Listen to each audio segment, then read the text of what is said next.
자, 조금 쉬셨죠? 우리 이제 기획 방법 두 번째 하겠습니다. 자, 델파이 기법. 자, 이거는 제가 이제 설문지를 하나 예전에 학교에 있었을 때, 중립 학교에 있지만 델파이 기법 그 설문지를 받았는데요. 그 보건행정에 관한 거예요. 그러니까 그 보건소에 있는 보건직 그 하시는 분들이 민원을 되게 많이 발생이 된다. 왜냐면 법을 잘 모르니까. 뭐에 대해서 할머니가 물어보면 법을 모르니까 모르겠는데요. 이러다 보니까 민원이 많이 발생된다는 거죠. 그러면서 법규 과목을 이제 신설하는 게 좋은지 아니면 기존의 그 문제 거기다 집어넣는 게 좋은지 이런 설문지가 왔더라고요. 그래서 이제 학교에 계시는 분들이 뭐 제가 그곳에서 일하니까 저보고 설문지를 하라는 거예요.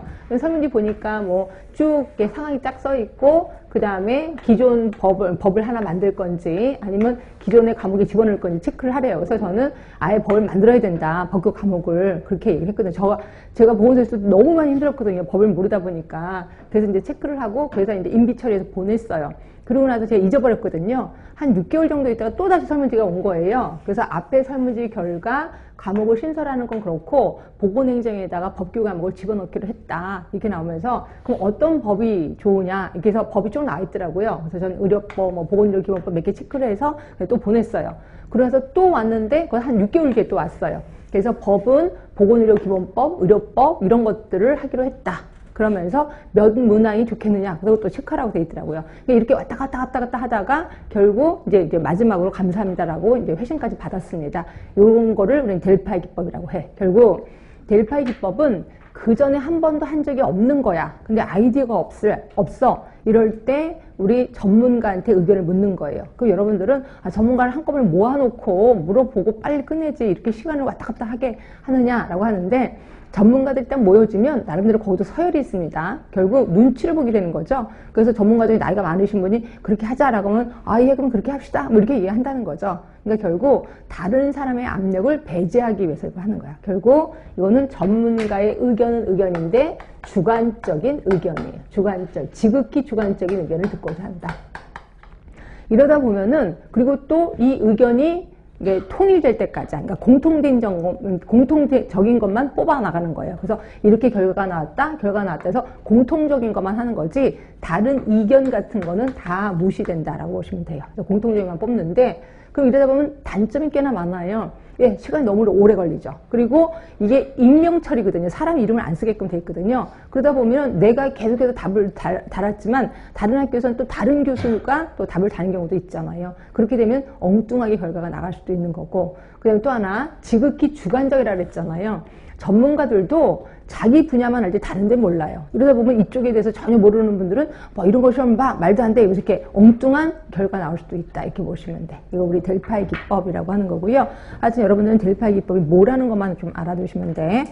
자, 어떤 문제를 예측 판단 결정함에 있어서 의견의 일치를 볼 때까지. 그래서 모두 모여서 의견의 일치를 보는 건 아니지만 아까 말한 대로 공통적인 것만 뽑는다 그랬잖아요. 그래서 의견의 일치를 볼 때까지 전문가 집단으로부터 반응을 체계적이라는 건 결국 뭐야? 설문지가 있다는 거죠. 설문지에 체크하게끔 되어 있습니다.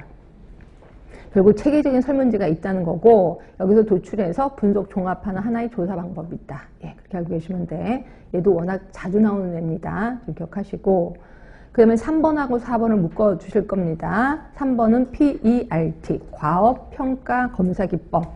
그 다음에 CPM은 주경로 기법. 이 두 개는 설명 들어갈게요. 자, PERT 또는 CPM. 이 두 개는 일단 큰 사업이에요. 엄청 큰 사업이다. 대규모 사업이다. 라고 보시면 되고요. 이런 대규모 사업인데 PERT는 예전에 한 번도 한 적이 없어. 이거 우리 뭐라고 표현하냐면 비정형적인 사업이에요. 예전에 한 적이 없다. 비정형적인 사업. 그런데 비해서 CPM은 비록 대규모 사업이긴 하지만 예전에 몇 번 한 적이 있어. 그래서 이거는 정형적인 사업이에요. 정형적인 사업. 자, 그래서 PERT 같은 경우는 예전에 한 번도 한 적이 없기 때문에 다른 곳에서 배워갖고 와야 돼요. 그래서 다른 곳에서 배워온 그 담당자 몇 명이 모여서 자, 나는 미국 거를 배워왔어요. 미국에서 이렇게 하던데요. 라고 쭉 설명을 해요. 이 설명을 할 때도 딱 하나만 딱 제시하는 게 아니라 이게 잘 됐을 때는 돈 얼마 걸리고 시간은 어떻게 걸린다. 그리고 중간일 때 돈은 얼마 걸리고 시간은 어떻게 걸린다. 또 아주 죽을 썼을 때, 그래서 쭉 세 가지를 세트로 이렇게 제시를 합니다. 그러면 저는 뭐 영국에서 배웠어요. 그러면 쭉 설명을 하고요. 저는 독일에서 배웠습니다. 쭉 얘기를 해요. 그리고 나서 여기서 합의하에 그러면 우리는 미국 걸 따르자라고 해요. 그래서 그 미국에서 온 계획서 그대로 일단 나가서 실행을 합니다. 실행을 하고 요 계획이 끝날 때쯤 다시 모이는 거예요. 다시 모여서 우리 그 다음 어떻게 할까? 또 어디서 배웠어? 또 얘기를 해. 그럼 또 요거대로 또 선택을 하고 요거대로 또 하는 거예요. 결국 PERT는 계획하면서 수행하고 또 계획하고 수행하고 이렇게 되는 거야. 그러다 보니까 뒤로 백할 수 있어 없어? 없지. 뒤로 갈 수는 없는 거지. 이미 수행을 했기 때문에. 하여튼 언제 끝날지 모르고 언제 돈이 얼마나 들어갈지도 몰라. 이걸 우리 PERT 기법이라고 하는 거죠. 그래서 대부분 병원을 내가 이제 뭐 하나 새로 세울 거야. 큰 병원을. 이랬을 때 한 번도 세운 적이 없어. 이랬을 때 이제 이런 거를 많이 한다라고 보시면 되고요. 그래서 이제 가장 큰 거는 이거겠지. 그럼 병원을 세우려면